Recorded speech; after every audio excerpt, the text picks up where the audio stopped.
to the Shades of Entrepreneurship, where we interview entrepreneurs to inspire the future entrepreneur.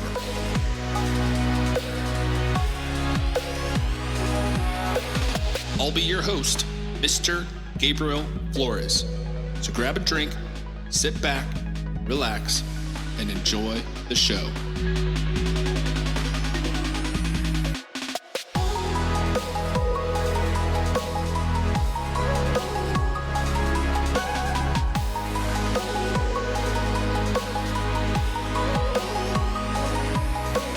In this episode, I welcome the man whose passion for blades has not only shaped a thriving business, but has also carved a unique path in the realm of culinary excellence.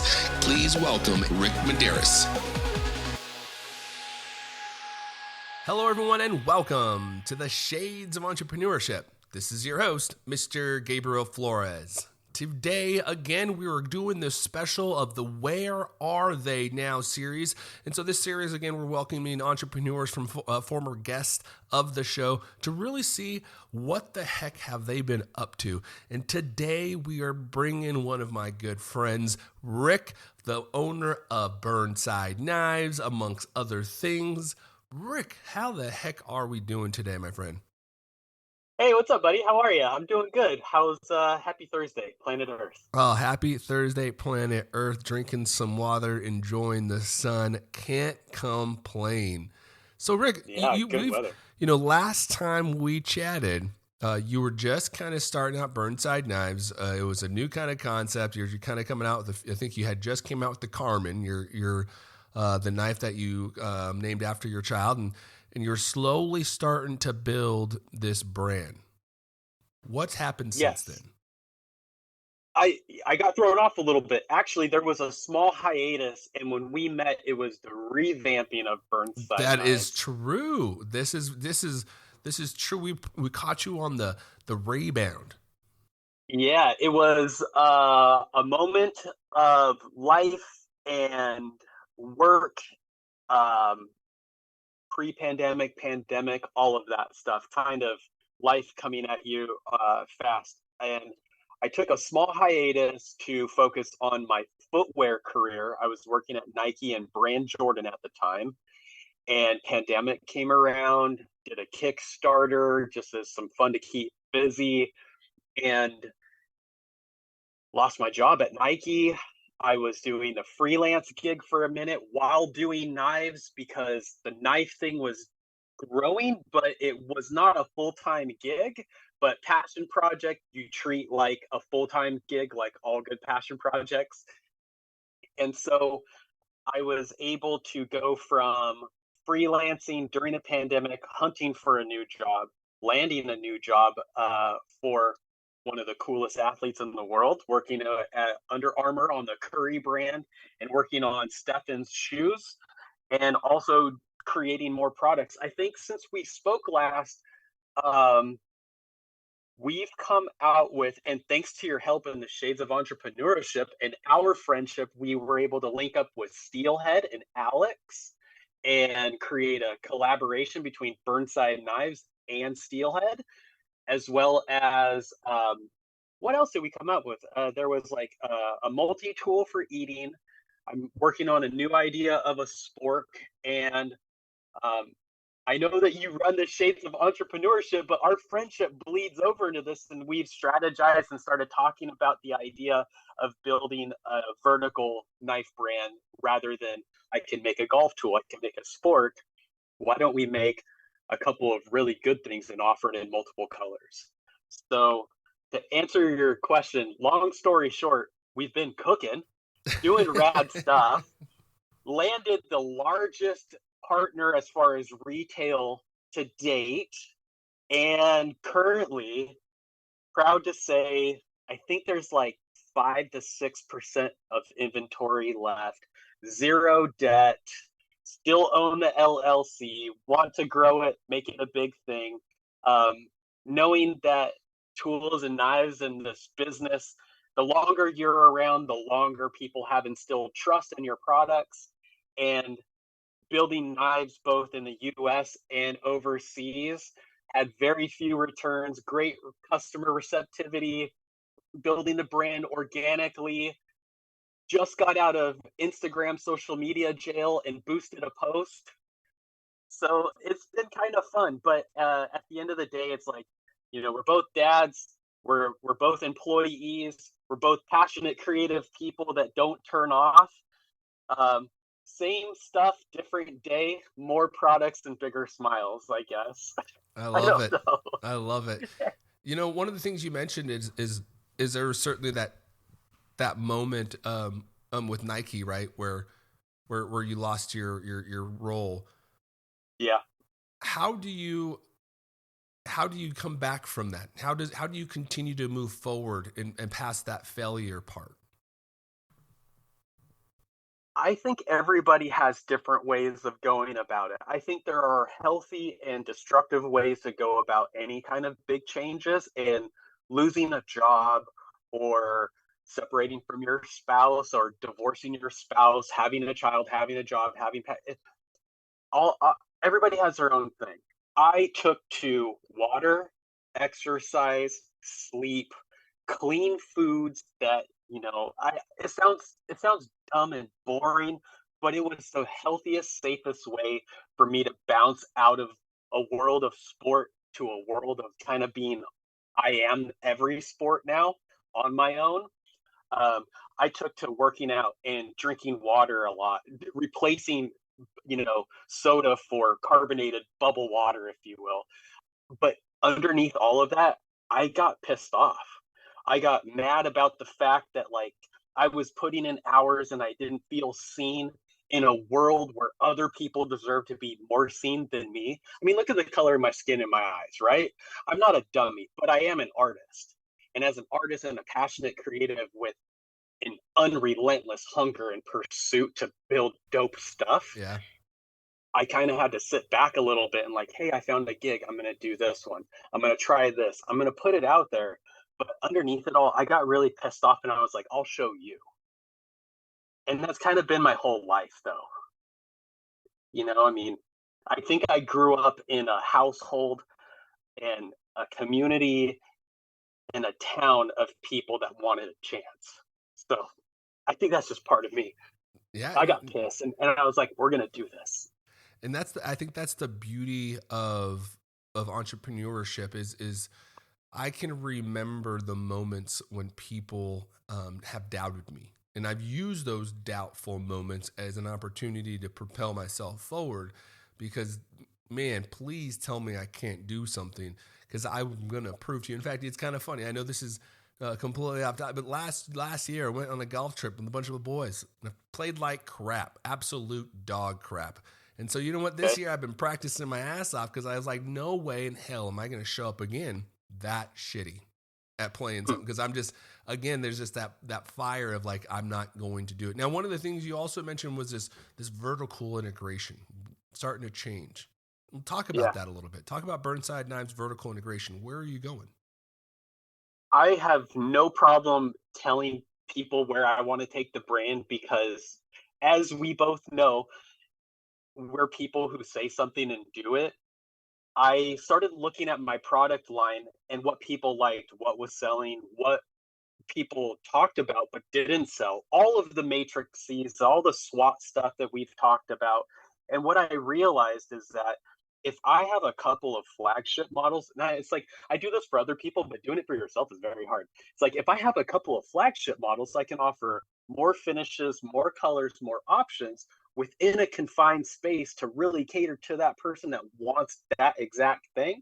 They want my cheeseburger or my piece of pizza, if you will. They want this pocket knife. I want them to come there because I can't serve everybody. I would love to be Santa Claus. I would love to be able to make anything and everything to everybody, but it's hard when it's a cutlery, flatware, outdoor inspired thing that's inspired by surf, skate, and music. But I really have to pare it down that it's like, hey, at the end of the day, if I can't put it into a backpack and sell it to somebody, if it's too much, then it's probably a different brand. And I think for where I want to take this and think about it vertically, I'm going to focus on one of my models specifically. It'll keep the name but change the design because the design will be able to be used in a vertical manner for materials and finishes and things that I think I found the right spot for a product that has transcended gender, race, as well as geography. I think I found what I believe to be the perfect little knife for people. And I want to design and really, flood the world with that cool pocket knife. Um, and so I think by doing that and offering it in some different colors and almost simplifying things, that I don't need to have like, I want a chainsaw, I want a cleaver, I want chopsticks, but I think I need to focus on one thing first and then those others will follow. And if they don't, at least I won't be risking building one product for a hypothetical. So this is the part in the business and the creative part where it's not exactly the most fun and creative, but it just challenges you to think about things differently. And in a way, that becomes an art in itself. You But know, I'm also winging it too. yeah, you know what? It's kind of funny. You mentioned, you're learning it, you're winging it. What is that? What are some of those things that you've learned as you're scaling Burnside knives that you're like, man, I wish I'd have known this earlier? Vulnerability and being confident to share your work. I feel so dumb for withholding so many ideas for years. Um, I had just finished working on some footwear product at work and had a nice like handoff. And I had a moment where I had no responsibilities for like 72 hours. And I said to myself, there's a knife show in Utah. Get on the airplane, go talk to the vendors, go talk to the other makers, go see if there's a retailer. And I worked till 2:30 in the morning. I got on a 5 a.m. flight, slept from Portland to Utah, met with all of the buyers that I've talked to for years that I've never shaken their hand, and just said, "Hey, do you know who so and so is?" And I said, "Hey guys," they're like, "Where did you go?" It's like, I do this part time. This is a one man show with a bunch of friends building it up. And they're like, "What?" They're like, "I knew that you did it, but one?" It's like, "Yeah, I have a day job and I love footwear. I love sneakers and knives." So what I did was I utilized the time that I had, just kind of betting on myself, paying for an expensive flight, going down, not taking a pocket knife with me, no checking bags, and was back on the plane that night because I needed to take my kiddo to something. So it was the idea that utilizing the time that I had, taking the finances that I had, and like not buying myself fancy things. I'm like, I'm going to put some of these sales back into this, or that money can buy me a plane ticket to go and talk to somebody because it's more important to talk to them in person than it is through an email or a phone call. And that's an expensive hi, what's up? But sometimes you have to do that. And that's been kind of one of the things about being vulnerable, saying, "Hey, where should I go to get this made? I want to do this. I don't know how to do that." And just being transparent with people, like, "I want to do this. I'm going to do this one way or another, but I can do this a smart way and we can partner, or I can do this a wrong way and I'll keep stumbling over myself and getting in the way." So either we help make this thing beautiful or we just keep watching me fumble. And so people were really encouraging. They're like, "I would love to. You need to talk to this person. This person has that person, this person." And then it just becomes a thing. And it's like, cool. I think I might have just found like 12 people that I want to steal from all of the companies that they work for and do this together. And it's like, well, that's far fetched, but all these people really want to help if you just ask. And I feel like an idiot for not being vulnerable sooner and asking people for help. Yeah, that's a great point. And I think I cannot encourage people enough to get out and network and meet with people face to face, because it really truly builds that in person, personalized relationship. Now, one of the things you mentioned also is you do have a day job. Sneakers and knives are your thing. You Yeah. left Nike and then you started actually designing shoes for quite possibly one of the greatest shooters in NBA history, arguably the greatest, The Stephen Curry. greatest. So go ahead and Yeah. give us a little insight into what are you doing with that kind of program. What are you building there? Because again, that is its own entrepreneurial journey. We are a very small footwear unit. I am just one person on the team. My job title is a senior designer for footwear color. So if you see Stefan wear anything out on court right now or in the foreseeable future, it'll be something that the team that I'm on created. So The team of one. I kind of The team of one. I do have a fantastic footwear designer and footwear design team that create the actual shoe, and then I get to come in and help with the color and the storytelling. There's a material designer, there is a footwear designer, there is a director or a VP, all of the people that you would need to help create product.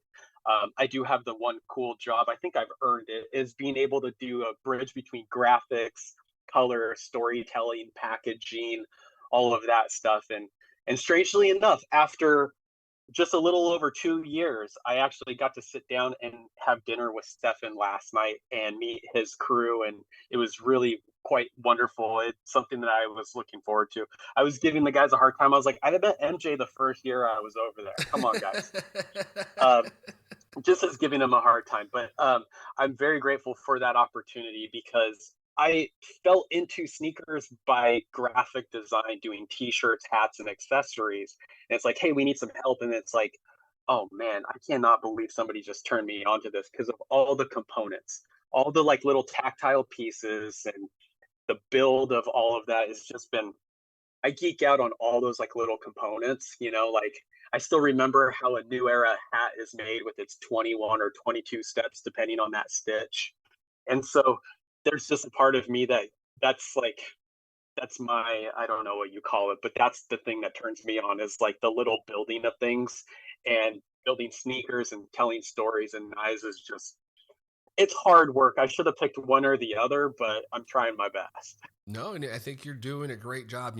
One thing you mentioned, either people can help you and succeed, or you'll do it by yourself and you'll flounder. And I got to tell you, my friend, you've been doing a lot of things by yourself because, I've been, riding alongside you in some of these processes, and you have not been fumbling at all. You have been just continuously riding this galloping, I would say, into the future. And it's very inspiring. And I'm very excited of where you're going and where you continue to grow, because it truly is humbling to watch you be able to take criticism and it really pivot, and being able to like not say, okay, no, this guy's an asshole. He's telling me a bunch of crap. And we've had some pretty frank conversations. I'm like, hey, what are we doing? And I got to tell you, you taking the advice and like continuing to move forward and then seeing it succeed has been awesome. Thank you. I appreciate that. And I could not have gotten here without the help. I mean, going back to the very first recruiter, Cody, who gave me a chance that brought me back to the Northwest, or sitting down at like White Owl for an after work kind of social and meeting Shanika. And 12 years later, she's calling me saying, you want to work for Stefan? There's just moments where it's like, I've had pressing hard moments. I mean, I've had more crap sandwiches than I've had fresh sandwiches. However, the part that I love that I don't think anybody can take away is I make my friends, my family, community proud. And I don't think there's a single graphic designer or footwear person that can come close to the athletes while they played, or the roster of being able to. I That was my trophy hunting. I collected baseball cards and basketball cards and football and all of those things, but to be able to, I mean, Andy Warhol outdid people in the art gallery for his prints, right? I wanted to be somewhat in that realm of like basketball shoes. You can't beat any of the designers. The designers are the pinnacle, but the storytellers that come in and finish them and all of that, I'm like, I'd like to go down as that for that someday. But it, carrying the weight of family, friends, and community, and it's like, hey, keep your nose clean, like all of those pressures from mom, dad, and family. That stuff is the stuff that is important to me and keeps me humble, for sure, because I know how many people would love to be in my position. And I also know how lucky and fortunate I am to have had as many crab sandwiches to get to where I'm at today. Yeah, well said. Well said. You gotta Yeah, sometimes have those crap sandwiches in order for you to get to that sub for sure. Now, what looking back, makes me, yeah, it's important. looking back in the last few years, what advice would you give a younger Rick? What's something you wish you would have Oh, known? I mean, that vulnerability thing is probably a big one. That and um, one of the things that I'm most proud of that I would look back and tell my younger self is probably the good for you for keeping people, relationships, and all that ahead of work, because I know what that's like to get inundated and get sucked into that. And I've seen that with that. So I would probably go back and congratulate my younger self on that. And then I would probably tell my younger self, be careful of the people that are the closest to you that you've trusted for the longest amount of time, because you'd be surprised how giving, good, and good natured somebody that you just met versus somebody you've known a long time. That's a deep one, but that would probably be like, don't be so trusting and trust a little bit more. Yeah, Sounds weird. no, Sounds no, weird. I agree. I think the person that probably hates you the most, that actually despises you the most, is somebody you probably grew up with, and the people that probably want to have you succeed the most are people that you've never met in your entire life. When you kind of go back and think about Nipsey Hussle and how he passed away. He passed away. He got shot by somebody he knew from day one, and they just hated him just because he was successful. That was it, And so I completely agree. Just be very mindful about those. Now, Rick, For sure. I want to say congratulations because you just successfully closed another Kickstarter campaign. One, tell us a little bit Yeah, about the Kickstarter campaign, and then tell us dude. how folks can continue to support Burnside Knives. Yeah. So I actually, one of the largest customers that Burnside has ever had privately became a buddy of mine because he bought so many products and he kept talking to me about this thing that I was doing and asking me questions, that it wasn't just like a transactional interaction. And we started to create a dialogue, and the guy knew somebody that I knew. And then that guy knew somebody that, and I was like, oh man, this is kind of like our thing, where when we met, we knew like a handful of people. He reached out to me and said, I would love to do something with you someday. Dan Coronado is a fantastic talent that I don't think gets enough due credit. And when he reached out to me, and I say that like he's already famous in my eyes, right? But when I saw his work in his portfolio, and the guy's got a stack of work to keep him busy for the next 3 years. However, I was sitting there and I was like, you know what? Why not do that right now? Like, let's do a project right now. And so, to be perfectly frank, straight up and honest with you, I offered him a percentage of the Kickstarter or a flat fee because he's a video guy who could do all the editing, and I'm not very well versed at that. I had a good product. He thought that I should do it in a certain amount of colors. I made those colors, and then we were kind of talking and collaborating and picking his brain. It's kind of like, oh, I have this really cool tool. And he's talking to me and telling a story about what it means to him, what the brand means to him. And I just said, hey, your knife says just about as much, or it says as much about me as it does you. Your knife says a lot about you. Would you like to be the art director? And he made this beautiful film. We were talking about like little shortcuts and edits, and we were going to, and we are giving back now that it's a successful thing. Donate to the Veterans of Foreign Affairs or the Veterans Affairs, and uh, this one that Dan had picked out about a firefighter who adopted a little girl, and he helps build homes and communities, and I thought that was a fantastic one. And then the other one is to the American Red Cross, which I thought is great in case of disaster relief or things of that nature. But the camp set knives was basically a paring knife and a mini bread knife, two pieces that I think parents can use with their kids. They are sharp, but whether you're cutting a grilled cheese or just having like a good extra little paring knife, these were two of the pieces that I wanted to start in the kitchen, because I'd like to grow Burnside knives into a vertical brand, but I'd like to have a couple kitchen items as well. And so we asked for $7,000 to help give us a head start on the production. We made 7,300, something like that. So we made it in just a little bit extra. I have to make my donations this week and tell the Kickstarter people thank you and what have you. And then the best part was I believed in this thing and had just done some sales for Burnside knives and had a little bit in the tank. And I started production the day that I launched the campaign, and I paid for production. I believed in it. So by the time the campaign ended, I already had a 40-day head start. So I'm really excited about doing that, and have I'm really looking forward to seeing those in the coffee shops and the sandwich shops if those are going to, because I think that would be really fun and exciting. Um, and I just think it's a cool little tool. So very excited about that. And then if people are interested, after August, after I'm done fulfilling all of the 61 orders, I'll put them up on the website for sale. But chances are I'm probably going to reach out to the retailer and see if they want to pick up the rest of them, because they called me the day that the campaign launched and they said, "Hey, why don't you just share this with us?" And it's like, "What?" They're like, "We would have put in a, couple thousand piece order." And I was like, "Oh." So it's kind of rethinking, like, hey, I don't have to just like put it out there to the world and cross my fingers. Asking people, sharing, building decks. Salihe Benbury's quote, decks lead to checks, that he got from somewhere, wherever he got that from. It's true. I just don't ever apply it. Like, don't ask for help.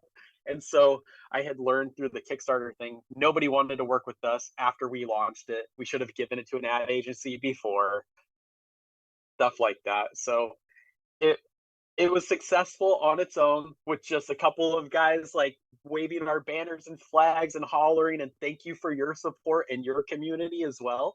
Thank you to the Shades of Entrepreneurship community. And um, man, I think it was just one of those things where we wanted to see something fresh and new, and I was like, oh, I have something that's kind of cool and actually useful, and it's not a hard sell. If you can't use a new paring knife for a little sandwich knife, then I don't know if I'm the right brand. Yeah, yeah, and I remember the conversations, when you were showing me the golf pieces, and you were kind of going, and I was like, instead of going, wide and narrow, how about we go vertical and deep? And I'm really excited, folks, because I was literally talking to my wife about it. I'm like, hey, by the way, I forgot to tell you, we got some kitchen knives coming because the Kickstarter closed and they're about to be shipped out at some point. I'm super stoked.